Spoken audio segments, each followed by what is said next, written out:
السلام علیکم۔ کراچی میں سپر ہائی وے پر لرزاخیز واقعہ، نجی ہاؤسنگ سوسائٹی میں سیکیورٹی گارڈز اور ڈاکوؤں کے درمیان مقابلہ، فائرنگ کی بوچھاڑ۔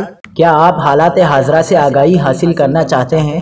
خبر کے پیچھے چھپے اصل حقائق جاننا چاہتے ہیں تو ابھی سبسکرائب کیجئے دل مل پاکستان کو اور ساتھ ہی گھنٹی کے نشان پر کلک کر دیں۔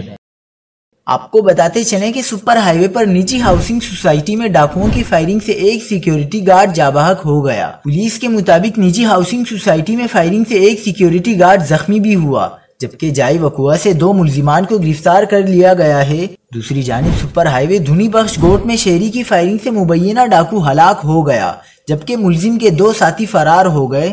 پولیس کا کہنا ہے کہ 3 ڈاکو گھر میں لوٹ مار کے لیے داخل ہوئے تھے۔ گھر کے مالک نے اپنے اسلحے سے ڈاکوؤں پر فائرنگ کی، جس کے بعد ڈاکوؤں کی جوابی فائرنگ سے گھر میں موجود شخص زخمی ہوا، تاہم شہری کی فائرنگ سے ایک ڈاکو مارا گیا۔